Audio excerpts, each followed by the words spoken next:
Assalamualaikum warahmatullahi wabarakatuh. Halo, apa kabar?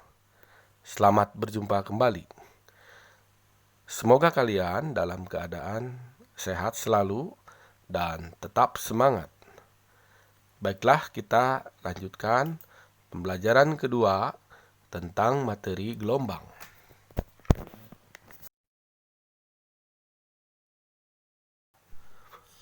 Penting sekali untuk kalian ketahui tentang bagian-bagian pada gelombang transversal. Di antaranya yaitu panjang gelombang. Panjang gelombang dilambangkan dengan simbol dibaca lambda. Baiklah anak-anak, ini adalah bentuk gelombang transversal. Seperti yang kalian lihat, di sini bentuk gelombang transversal ini terdiri dari bukit dan lembah. Bukit gelombang ini memiliki puncak gelombang yaitu di titik B. Atau kalau di sini titik D juga termasuk puncak gelombang. Sedangkan dasar gelombangnya itu di sini di titik C dan titik E. Untuk simpul gelombang itu saya tandai di sini A, B, C, D, dan E. Ini merupakan simpul gelombang. Nah, untuk menentukan panjang gelombang pada gelombang transversal itu bisa kita lakukan dengan berbagai cara. Cara yang pertama mungkin di sini yang paling mudah. Misalnya dari simpul ke satu ke simpul berikutnya. Di sini dari simpul A ke simpul C melewati satu simpul B ya. Nah, ini dari sini ke sini adalah satu panjang gelombang. Panjang gelombang disimbolkan dengan huruf lambda. Ini adalah simbol dari panjang gelombang. Nah, cara yang lain untuk menentukan panjang gelombang itu bisa juga misalnya dimulai dari titik C ke E atau dari dasar gelombang ke dasar gelombang berikutnya. Di sini dari titik C ke titik E. Jadi melewati satu puncak gelombang. Atau misalnya dari puncak gelombang ke puncak gelombang berikutnya, misalnya di sini. Dari titik B ke titik D. Dari sini ke sini. Ini juga merupakan satu panjang gelombang dari B ke D. Cuma di sini tidak digambarkan ya. Cuma dua aja ini dan ini. Yang ketiga di sini tidak digambarkan. Nah, saya tunjukkan aja di sini ya. Nah, ini dari sini dari B atau dari puncak gelombang ke puncak gelombang berikutnya melewati satu dasar gelombang atau satu lembah gelombang. Demikian saya kira untuk menentukan panjang gelombang seperti itu ya. Tidak sulit ya. Mudah-mudahan kalian paham.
besarnya sama dengan amplitudo getaran.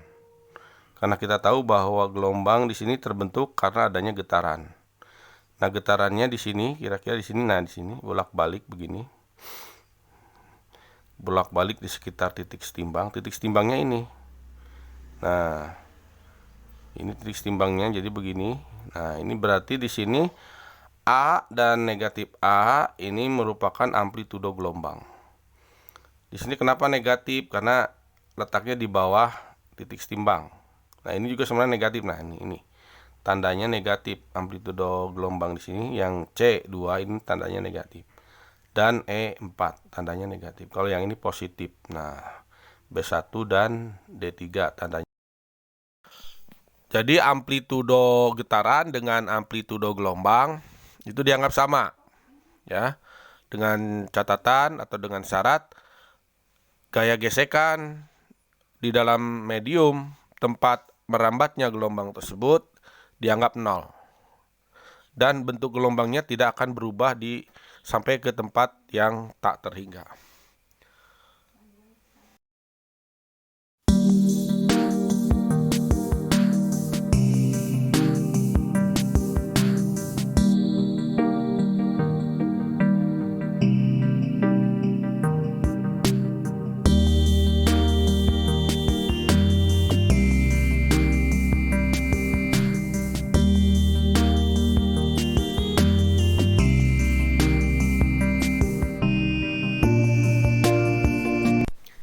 Ini adalah bagian-bagian gelombang transversal.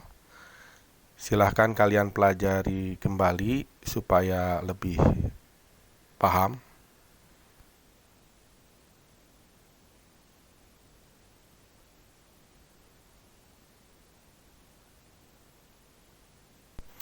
Panjang gelombang longitudinal bisa kalian pahami dari penjelasan berikut ini. Pada gelombang longitudinal terdiri dari rapatan dan renggangan, sedangkan pada gelombang transversal terdiri dari bukit dan lembah. Rapatan pada gelombang longitudinal sama dengan bukit pada gelombang transversal, sedangkan renggangan pada gelombang longitudinal sama dengan lembah pada gelombang transversal. Jadi anak-anak, untuk mengetahui bagaimana menentukan panjang gelombang pada gelombang longitudinal, kita bandingkan saja atau kita lihat panjang gelombang pada gelombang transversal, ya. Contohnya misalnya ini, ya. Contohnya misalnya ini panjang gelombang pada gelombang transversal. Panjang gelombang transversal itu dimulai dari puncak ke puncak berikutnya. Maka kita lihat ke atas di sini, ya, pada gelombang longitudinal kita ambil di tengah-tengah rapatan, ya, ke tengah-tengah rapatan berikutnya. Ini dari rapatan ke rapatan berikutnya, diambil tengah-tengahnya. Coba kita perhatikan. Nah, ini adalah panjang gelombang transversal, ya. Sedangkan panjang gelombang longitudinalnya yaitu ini, ya. Nah, contoh lain misalnya, kalau kita ambil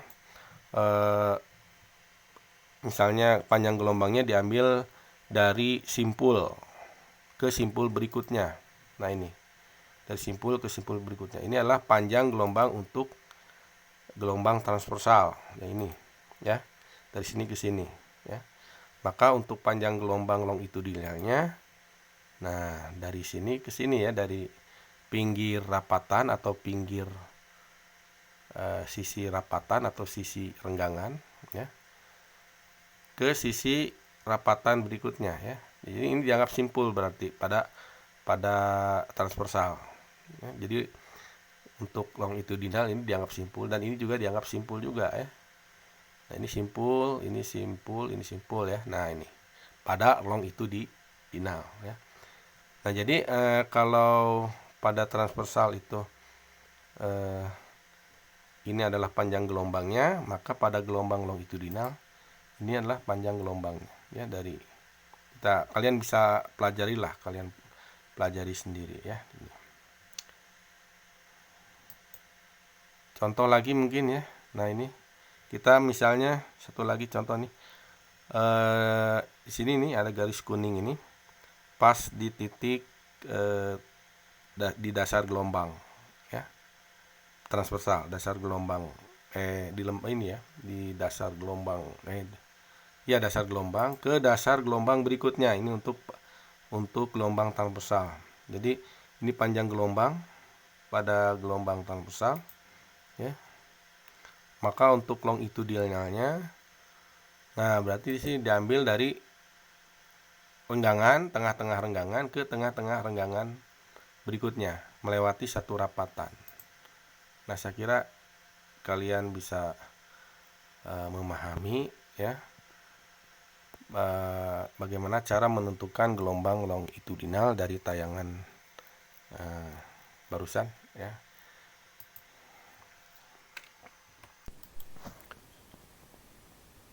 Ini adalah tugas yang sudah Bapak berikan pada pembelajaran sebelumnya. Dan ini adalah jawabannya.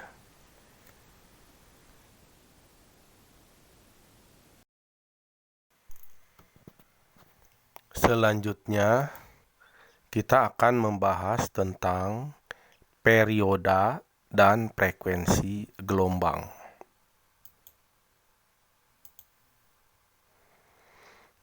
Perioda gelombang yaitu waktu yang dibutuhkan untuk membentuk satu panjang gelombang. Nah, untuk memahami pengertian dari perioda gelombang, coba kalian perhatikan gambar ini. Pada gambar ini terbentuk 3 buah panjang gelombang selama 3 sekon. Artinya satu panjang gelombangnya itu memerlukan waktu berapa sekon? Satu panjang gelombangnya. Jadi satu panjang gelombangnya itu memerlukan 1 sekon. Ya, dari ini satu panjang gelombang, 1 sekon. 1 sekon berikutnya 1 panjang gelombang, kemudian 3 sekon kemudian terbentuklah 1 panjang gelombang lagi. Jadi setiap sekonnya ini terbentuklah 1 panjang gelombang. Nah, itu artinya perioda gelombang untuk gambar ini ya, untuk gambar ini adalah 1 sekon. Perioda gelombangnya atau waktu gelombangnya ini adalah 1 sekon. Perioda gelombang dilambangkan dengan simbol T dan diberi satuan detik atau sekon.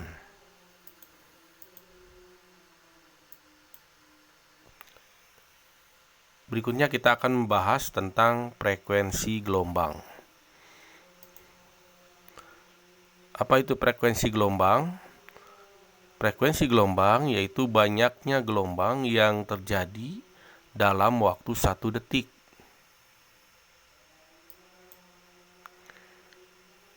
Frekuensi gelombang dilambangkan dengan simbol F dengan satuan 1 per sekon atau Hz. Nah, untuk lebih memahami pengertian daripada frekuensi gelombang, kita lihat ya gambar berikut ini. Dari ketiga gelombang di bawah ini, manakah yang memiliki frekuensi yang paling besar? Apakah A, B, atau C? Tentu saja gambar A ini yang paling besar frekuensinya ya. Yang kedua adalah B. Dan yang terakhir, yang paling kecil frekuensinya adalah C, ya. Masing-masing gelombang terbentuk dalam waktu yang sama, yaitu 1 sekon. Kalau A ini panjang gelombang yang terbentuknya itu ada 6,5 panjang gelombang. Kita hitung 1, 2, 3, 4, 5, 6,5 panjang gelombang dalam waktu 1 sekon. Nah, untuk yang B kita hitung 1, 2, 3, 4, 4,5 panjang gelombang dalam waktu 1 sekon. Sedangkan untuk gambar C, panjang gelombangnya 1, 2, 2,5 panjang gelombang, ya. Jadi frekuensi yang paling besar adalah gambar gelombang A, yang A ini, yang paling atas. Anak-anak, silahkan kalian pelajari materinya dan simak pembahasan soalnya.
Terima kasih ya sudah menyimak dan mengikuti pembelajaran kali ini. Insya Allah nanti akan dilanjutkan dengan video-video pembelajaran yang lain. Tetaplah semangat dan sampai berjumpa lagi.